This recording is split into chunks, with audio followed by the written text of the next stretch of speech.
Welcome everybody, it is Unstoppable Stilezzi with another Age of Empires 3 Definitive Edition caster game. This one here is a 1 versus 1 supremacy. Ottomans against Ottomans, a literal Ottoman civil war. So, before we see this Ottoman civil war taking place, let's check the map out real quick so we can see how that's going to factor into everything. So, map-wise, I think if my memory calls me right, this is Arizona, right?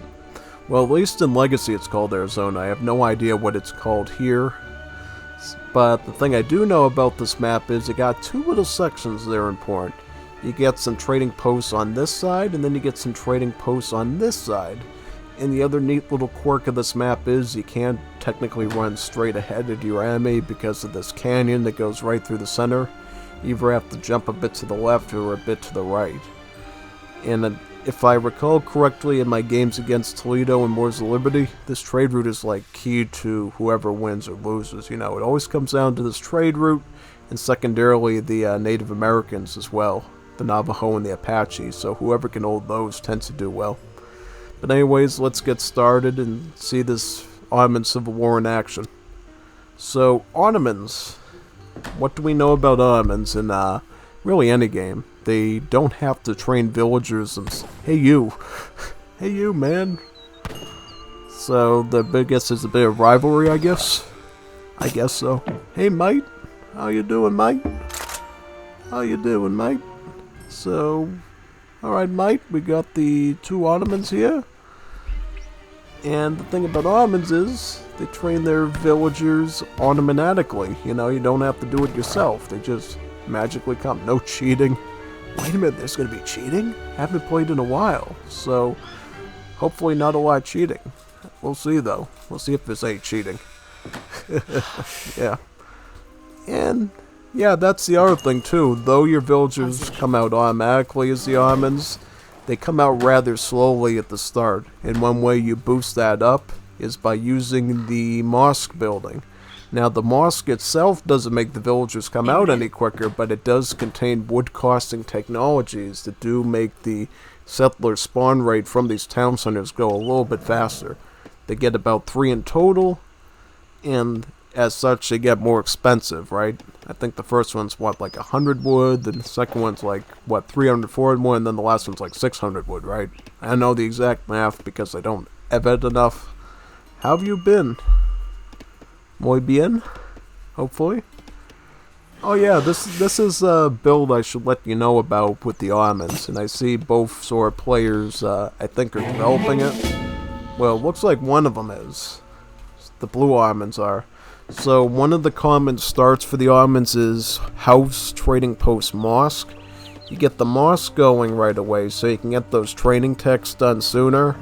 You get the trading post because trading posts in general for Ottomans are really good, and then you get a house down to be able to further your population. And that way you're sort of getting the best of everything, you know, you're getting more XP, you're getting faster training villagers, and you're keeping up with your queue times. Because as you know, when you don't have pop, your Ottoman queue from the town center is also going to stop dead flat, so you have to keep those houses going if you want to keep getting villagers, or what they're called for the Ottomans, the Yaluks, on time. Yeah.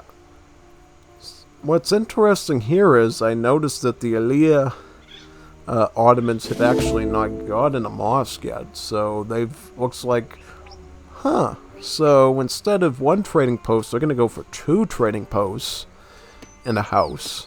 That is interesting. You know, and there's certainly a lot of perks to that. That means we're going to get a lot of earlier shipments as the Ottomans. And they do indeed have Silk Road. Now, Silk Road is the reason why trading posts are so important for the Ottomans. It's a card that allows crates to contain more units. And trivia fact, did you know that the delivery of resources from trade routes also count as crates code-wise? Yeah, that's true. So, really, for the majority of the time when you got something that increases the resources that crates provide, a lot of the time they'll also improve the trade routes too. I've noticed that before, you know. I actually don't know if it's code-wise related, but In general, whenever I see cards at Wars of Liberty or whatever that affect the crates from your home city, it generally affects the trade route as well, which I always found an interesting fact. So, yeah. But in general, that's why Ottomans always go for the trade routes, is because they get a lot more resources out of it, and they synergize that with the better received crate shipments to further their aggro, basically. Their rushes become a lot stronger, and even if they don't want to rush, guess what they can do? They can basically go for a faster fast fortress, a faster FI, which Ottomans do really well.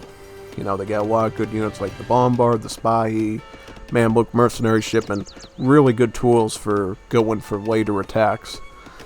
And, this is interesting. So, basically, the Red Ottomans, instead of building a mosque, just aged up with a politician and grants them the mosque wagon.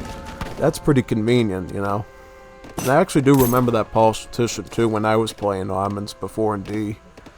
I think it's a nice tool if you want to go greedy on the trade route like this. And they are going greedy too. Look at that. 3 trading posts. 3 of the 4 have been taken by the red, only 1 in possession of blue. Now that's just greedy. Yeah, we agree with that. That is a very greedy move. Let's see if they can keep it going though. That's the question, because sometimes you could be greedy on the map, you could go for everything, but can you keep it alive, you know? Can you keep it from getting raided down by the enemy? Don't worry, I'll upgrade it for us. It's all good. Yeah, make it up. Make it a stagecoach for him, so, yeah. Yeah, wouldn't that be mean? Not only take 3 of the trading posts, and then force your enemy to get the stagecoach to get the resources through. That's a very considerate friend. It really is. Let me go to Blue Ottomans. So Blue Ottomans are getting their wood shipment. Looks like they sent their 5 Yaluks first to get their economy going. A bit of a greedy move. What are they getting after this though? Are they going for the coin crates, or are they going for a bit of early military aggression? That's the question. And I do see a lot of like upgrade cards here too militarily. We got the Sebesi for the siege units, Topapakula for the artillery, cavalry combat, endurance school for Jans and like their anti-cav. They really got all like the dismounted upgrade cards and the stuff for the cav archers too. So a lot of military production. A lot of strong military production is key to the Blue Ottomans. As for the Red Ottomans, what are they mostly focused on? So they're focused more on FI, it looks like. See, this is why I know it's FI. You got the Royal Decree, and you get mosque construction, which makes the Royal Decree text cheaper. So usually what an Ottoman will do is they'll go for FI, get the RD done, get the mosque construction done, and then they use the RDs to basically get out a bunch of nice free Safahis, Nizam Fusiliers, and bombards from the church, or the mosque, basically. And it's not free, but it certainly almost feels like it is if you get your economy stacked up right, you know, and then you basically blast through everything. Now, this is the other tech I need to talk about, too, for the mosque. Galata Tower District. You see here, Ottoman settlers have a very small build limit at the start. As you saw at the start, there was like 25, but after you send that tech, it jumps up to 45. And there's other such techs you need to research as well from the mosque to keep that build limit going up as you acquire more and more Yaluks. Now, this is going to be interesting because we see the Blue Ottomans basically going heavy aggro with their Janissaries here, as well as their Devis, their hand cavalry. Now, I don't see anything from the Red Ottomans to deal with this right now. They got a stable, but are they going to be able to have a stable defense? No pun intended. I don't know if their defense is going to be very stable right now, because, well, the stable is burning down, so it's no longer going to be stable to be stable. You know? They did ship some Abyss Gunners in, which is pretty good.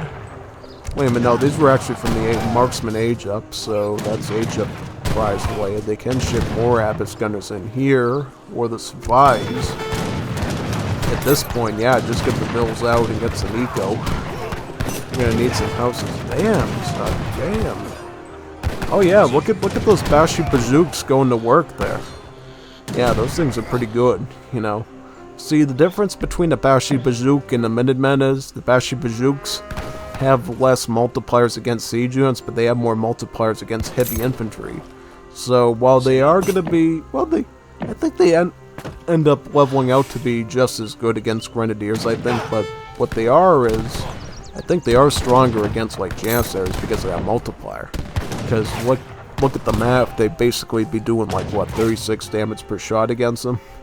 And when you're dealing with units that are tanky with, like, 215 starring HP, you do need a lot of anti-heavy multipliers to deal with that. And that's why I think these Abiscars are going to make a big difference. Also, find it interesting that they're deciding to train Cav Archers. I think that's going to be an insurance policy to deal with any potential Delhi hand cavalry that's made. Because the Cav Archers will quickly be able to disperse that, as well as provide some range support against the Jans. One thing to be aware of, though, is since Cav Archers, they get hand armor instead of pierce armor, so they are a little bit more susceptible to gunshots than your everyday light Cav like the Dragoon, which tends to have pierce armor. But what that does mean is Cav Archers can deal with more abuse from hand attacks, from hand Cav that are hunting them down, though. GG. Oh yeah, I mean, wow. Wow.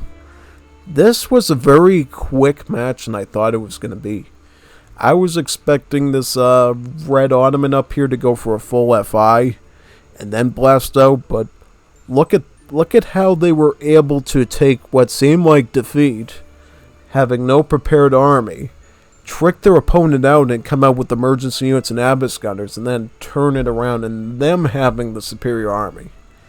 That was really good tactics on their part, and I feel like that was really well planned. Yeah, and then later they could have obviously gone for the Cords of Wood, gone the Foundry down, gone the Veteran upgrade on these. Yeah, this Blue Army was really in trouble. You know, really was in trouble. And you can see here, yeah, they can't deal with this right now because they don't have enough wood for a Foundry. And all you can do is just spam Janissaries against Gunners. That doesn't work, so good work, Red Ottomans, on that one.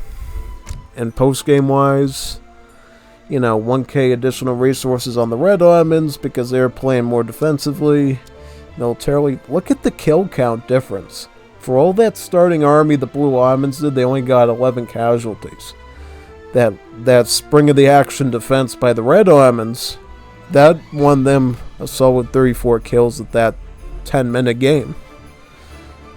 And they only lost 6 of their units too, which going back, what were those basically? Evet. I'm just curious. Were those all like Bashi Bazooks? Yeah, those. I think those were all just the Bashi Bazooks because I see the full stack of. Yeah. All 10 Abyss Gunners. The 4 from the Egypt, the 6 from the shipment. So all the Abyss Gunners survived. He really didn't lose any single military unit at all. Yeah, really good. That's perfect micro. Yeah, I really like this one. This is a good show of how you can fool out your opponents by playing, oh, I'm weak, save me. And then you end up saving yourself. Alright, well, that was a good one. You want to see some more good ones like that, keep checking the channel. You know, I'm posting these things all the time, or at least whenever I get to them. So, yeah, if you want to see some older ones, check out some older ones, you know. Anyways, I hope you enjoyed this one. See you in the next one I'm going to be doing. Sign off now. GG's to both sides.